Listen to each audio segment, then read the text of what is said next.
Hi, this is Merlin, Hey, I'm Helios. and we are here today to showcase Flame Dawn. So, this is the Flame Dawn showcase deck that we're going to be using today. Um, Main themes behind Flame Dawn are small aggressive creatures, efficient spot removal, temporary removal, and creature attack damage buffing through things like Warcry and Bromic. So, since you made the deck, Helios, why don't you just walk us through some of the cards that are in here really quick? Yeah, okay. So, I guess the main ideas I was trying to convey is its aggressive power. Yeah, it focuses on the attack zone a lot, especially with cards with charge like Flame Dawn Paladin or Flame Dawn Fanatic, and at controlling the assault zone so that Fleeing Footman or Vicious Ransacker can connect. So yeah, I guess it's also got utility, as Merlin said, in terms of buffing attack power. So notably, we have Blomic and Warcry. So there's a Blomic in command, yeah, and then Warcry in deck. And it also has some tools to fight what could be considered natural counters. So the Noble Protector card, there's one in command, can stop non-combat, non-damage. Um, can stop damage-based sweepers like Lightning Storm or Yuanshu's Wrath from destroying all your high power, low toughness creatures. And you get cards with the Paladin ability that are immune to non-damage based removal, such as Deathray. So yeah, this is yeah, this is the deck. You want to sneak a lot of damage through early using your highly efficient creatures, then pull back until you reach a critical mass and of creatures and finish with effects like Flashbang or Harbinger and Warcry or Saculus. So we were going to play some games then to show them off. Yep. So we're gonna hop right into it, guys. So I will be playing as the Cult of Aurora. So this in this particular matchup, you would expect the Colts to be playing on the defensive and using sweepers such as Mass Death to try and control the board with a superior late game. Merlin, can you send that again? I was also trying to invite you, so it bugged out. Whoopsie daisy.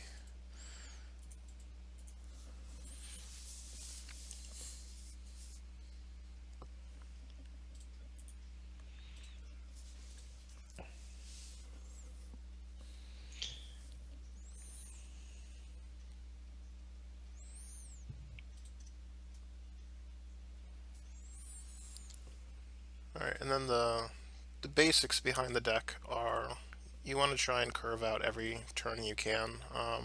There are a couple exceptions. Like I could play this commando turn one, but it has nothing to shoot, so it's usually better to hold on to it to try and actually kill something later. He has a lot of low toughness creatures here, and the ability to snipe one of them for one resource and get 4 damage on the board is pretty good. So I'm actually going to hold off on playing him, and we'll start next turn with the either the knight or the fleeting footman, depending on how he develops turn one.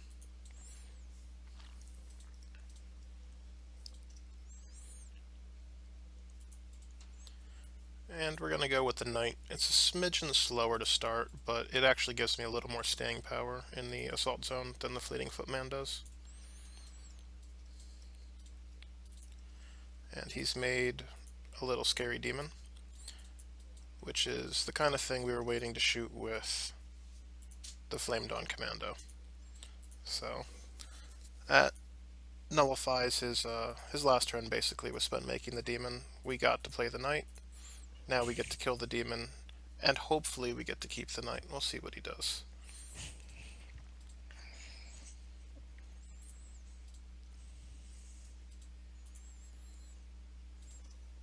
All right, we can play Bromic now, and Bromic gives all your guys a +2/+0 attack power buff. So by himself right now in this board, he's putting an additional 10 damage from himself, and then 2 damage from each of these creatures. So he's supplying me an additional 16 damage on turn 4, which is a lot for one guy. So nothing else is even remotely as strong as that right now. So I'm definitely going to play out the Bromic. And Helios, knowing that, instantly kills him. Yeah, so in general, Flame Dawn doesn't have that many 4-drops, and especially when you have something as potent as Bromik in command, it can be worth trying to kill it. So notably, Annihilate would hit it even if he hadn't played Bromik, so it would have sucked, but I wouldn't have been, massively, massively far behind if something had gone wrong. So, but continuing just with the theme of aggressive assault, the Bromic's dead, but it's not a huge setback. We have more life than he does. We do more damage than he does, so this is what Flame Dawn does. We're just going to keep putting everything we can into the attack zone every turn and try and kill him before he can come up with an answer. There are some things soon that we're going to have to start worrying about. He could potentially overcharge Stormy this turn, and next turn he could potentially Mass Death, which will obviously kill all my guys that are out here in attack. So those are things to watch out for. I have the Noble Protector, which can save me from the Overcharge Storm. Nothing I have is going to stop the Mass Death, unfortunately. So, with that in mind, we're going to play out the Noble Protector. Yeah, so in this situations like this, it's kind of a coin flip, but you just have to make a call. Like, do you think your opponent will believe they have to Mass Death if they have one? How many do you think they're playing? Like, have they used any already? How bad can I win if I get hit by Mass Death? You try to make as good a prediction as you can, and then see what happens. Yeah.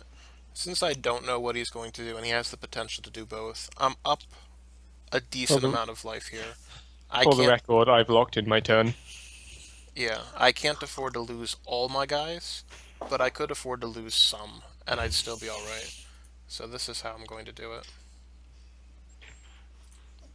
And the Mass Death hits them. So that's alright.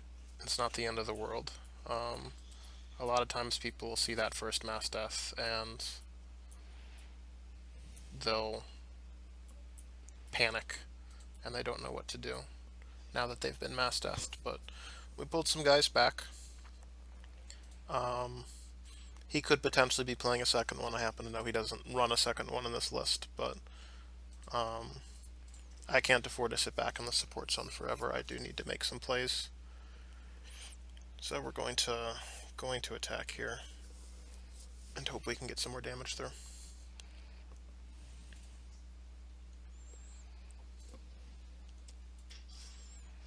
Oh boy. Yeah, the Harbinger on the Death Worshipper. Harbinger bounces a creature back to the support zone when you play it. Oh, rip. So generally you want to play it on either their biggest creature or the creature you think that they're going to be putting into the defense zone to block your attack. In this case, that was the Death Worshipper. It was 12/12, it was pretty big. It was the only creature really on the board that I said, okay, this guy can wreck my attack if he blocks with it. So it was an easy decision. Oh, so as a fun tip, if your opponent has enough blockers, they could block you, but only, say, one creature out, so they might also Mass Death you, and you do want to go in with Harbinger, bounce one of the creatures that isn't in play, because if you save one of their creatures with a Harbinger that they couldn't retreat because Mass Death zone locks them, you will feel very silly. Okay, should we try another one? Yep. Let's hop back into it. And I sent you the invite. So I guess we didn't see any paladins in that game, but that's the sort of place where paladins could be greatly, useful since instead of having to guess, is he going to mass death, you just go, well, I'll put out some paladins and I'm assured damage pretty much. This is sleepers. Sleepers can actually be really scary for a Flame Dawn deck like this, just because a lot of their creatures are just as good at blocking as the Flame Dawn creatures are at attacking. So they can kill your momentum really quick, and then with a guy like Hakim or Aletta, they can bring their guys back, and they'll just eventually outscale you. So this is typically not a matchup that's greatly in favor of a Flame Dawn deck like this, but let's see how it plays out. We'll try and get as much damage in as we can early, and then see if we can make some favorable trades later on.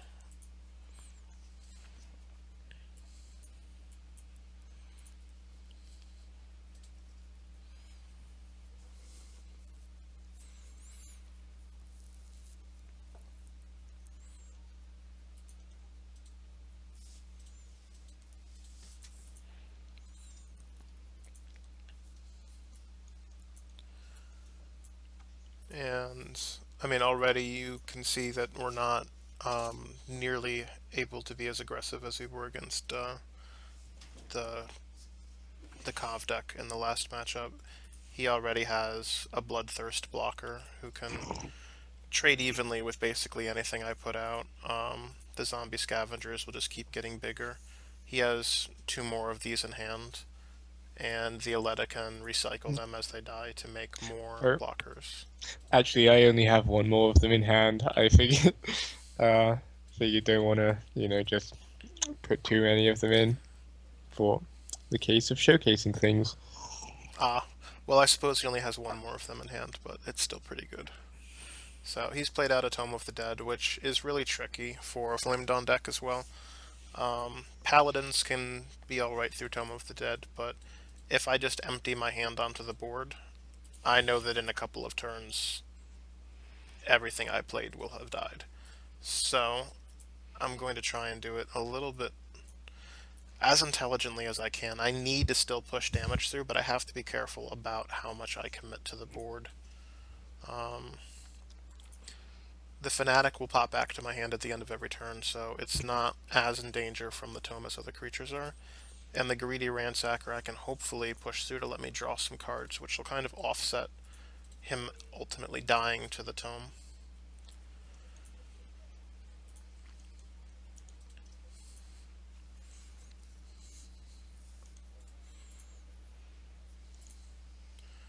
And again, we just Harbinger the best blocker we think that's out there. And trading off creatures here is fine. All these guys are destined to die anyway, and getting a card off the Greedy Ransacker is pretty nice here.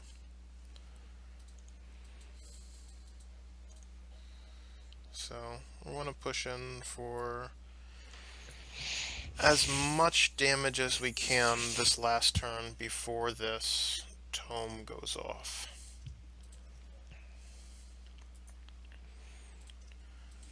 I'm going to try and draw another card off this Greedy Ransacker if we can, and then hopefully in the turn after we'll have enough. Yeah, and he feared, which is a very good decision. Prevented any damage from getting through whatsoever, and now he has Hakim ready to come out, so puts us in a not great position overall.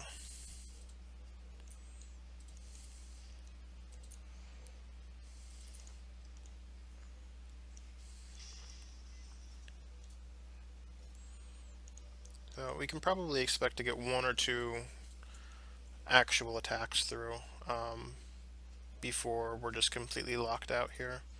We'll have this turn that we can attack in, and we may get one more. He actually doesn't have a lot of creatures in his graveyard that the Hakim raises. It's more creatures than we have, though, so... Just checking, you realize Hakim will raise everything from Book of the Dead, right? Yeah. Yeah. I looked through the graveyard and everything. Fair enough. Fair enough. It's, I mean, I consider this enough creatures. Yeah, Let's go. well, that's what I meant. Is it's not a huge number, but it's more than I have, so Fair enough. it's enough to win the game from here.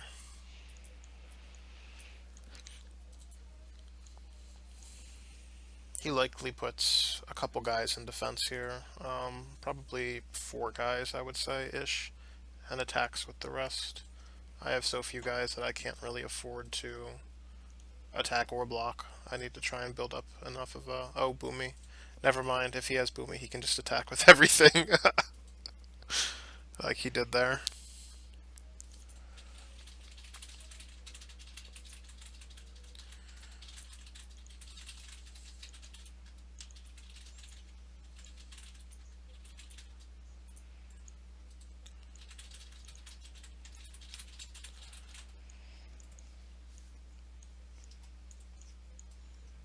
So notably, I knew it was safe to play Boomy because the Noble Protector had died. I'd been holding it for two reasons. One, the Book of the Dead was going to go off anyway, and the other reason was, yeah, like if I tried to defend with only Boomy and I was hit by a Noble Protector, it would have been very bad. Alright, Oh, oh boy. this was the Oh my last god. turn that we could have attacked, And I messed basically. up And and we take exactly 30. just managed to squeak in enough damage to get the draw. Yeah, that was really bad by me. Yeah, if Helios had decided to put any additional creatures in the defense zone there. Yeah, so what I should have done is remember that Flame Dawn has a million stumble effects and put even one defender in, like even a defender I knew would die to Boomy, because if Boomy went off, it meant I was alive.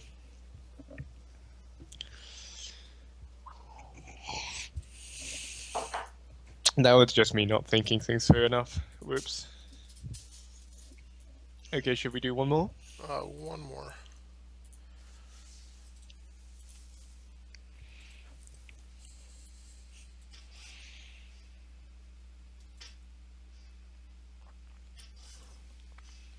Okay, I'll be playing DoD. Sounds good. The ultimate grudge match. Constant attackers versus constant defenders. Yep. Because we actually do have something to shoot on turn one with this commando, I am going to play it out. It's not optimal because I'm not actually killing anything, but I'm getting the Gao hand low enough that I can trade with it with other things in my hand. So we're going to go ahead and do that just to try and get it out of the way as soon as possible. It's one of the really annoying cards that DoD has to stall out a Flame Dawn attack. And being able to kill it by turn 2 is kind of important for us.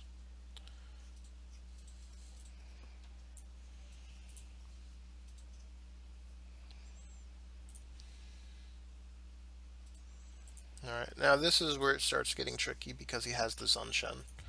And Zunshen basically doubles the health of all of his creatures for one turn. So if he plays Zunshen into defense, he has an 8/24 defender for that turn, which will kill everything I attack with.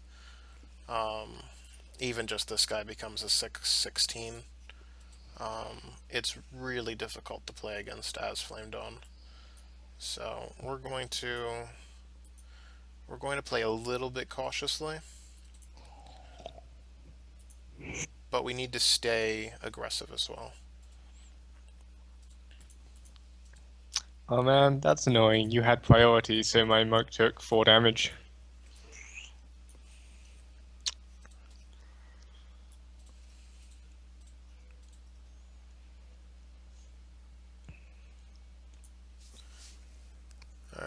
Alright. Bromic positioning can be tricky. He has 10 health, which is more than almost any other Flame Dawn creature has. And a lot of the times people put him at the back just because he's so valuable you don't want him to die. But he can afford to usually take a hit before he goes. And he's one of the guys that can actually take a hit, kill an enemy guy, and live through it. So it can often be correct to play him towards the front of the line the first or second turn you have him out. ultimately he becomes a removal magnet for your opponent anyway. He's probably going to be removed shortly, and just getting an extra card out of him is generally pretty valuable. Well, that's scary.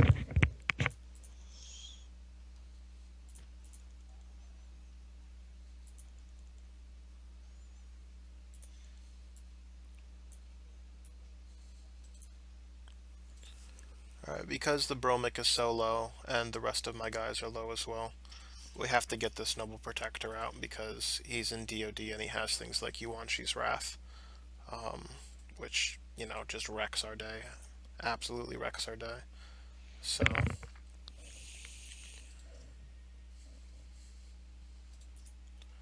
and the Daude buffs up the Monk.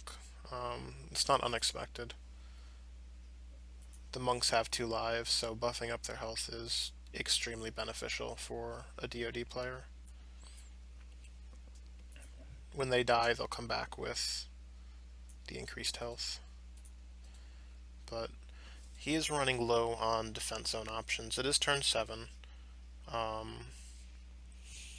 and another Zunshin.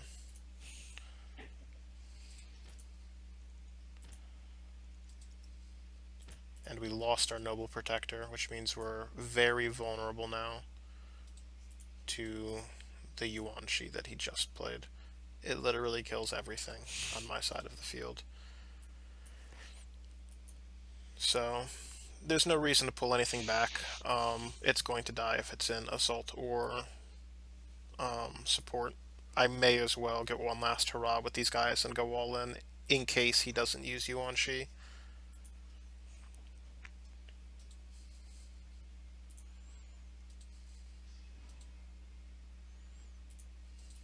And of course he does. We have the Flyer. He's only on 13 life, which is very, very low. And there's a possibility that he just doesn't have a way to deal with the Flyer. So we're just going to try and push through and see if we can't sneak out a win here. I'm going to draw some cards as well. See if maybe we can get something that will end up helping us out in this situation. Oh, the Humble. The Flyer does me no good when he no longer flies. That is an accurate way of putting it, Merlin. So we're in a little bit of trouble now. The Yuan-Shi is back up and ready to Wrath once again.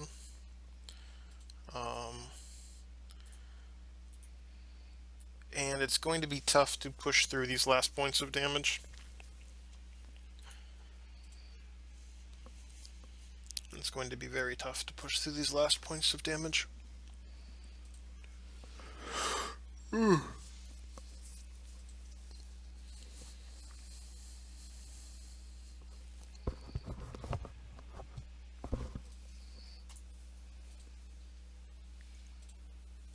Did you just target the same creature twice? Yes, I did. Congrats. Well, if I had played that correctly, guys, he would have gone to 3 life. Not sure it matters, but let's draw a card and see if we can... Nope, we didn't get Sacula, so it would not have mattered. But, that's the kind of thing you don't want to do with a deck like this, is stumble the same creature twice. That's rookie mistake 101.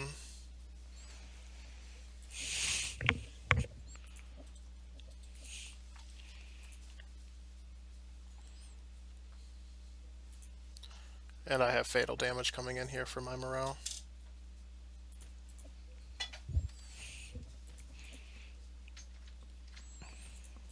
The mighty Flame Dawn at last knows defeat. One win, one loss, one draw. Seems about right.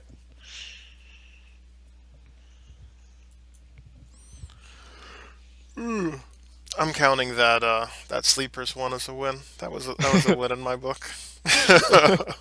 It was a hard matchup. Alright, so that is the Flame Dawn bit. Yeah, we should just do a summary, I guess. Yeah. So, Flame Dawn's all about aggression. Its key mechanics, or its sort of keywords, abilities it gets uniquely are charge, um, protection from destroy effects, and stumble. Like, I don't think any other faction gets any type of stumble effect. No, Demon of Fear. Oh yeah, sorry. It's almost unique key mechanics, stumble, and its playstyle is to use its overly efficient early drops to push through damage, and then transition later by getting a critical mass of these powerful low drops, and then temporarily negating your opponent's more efficient later game creatures in order to close out the games. And as you can see from the sleepers and the DoD matchups, the way to counter it if you're playing against it is to play out efficient early creatures that can trade with the Flame Dawn creatures. Try and keep the total amount of creatures they have on the board as low as possible, so they can't do a series of stumbles and then a massive attack for a lot of damage. If you can keep the number of their creatures low and build up your own forces, you should be able to split between attack and defense and end up winning without any great difficulty, as long as you can survive the first few turns on a decent amount of life.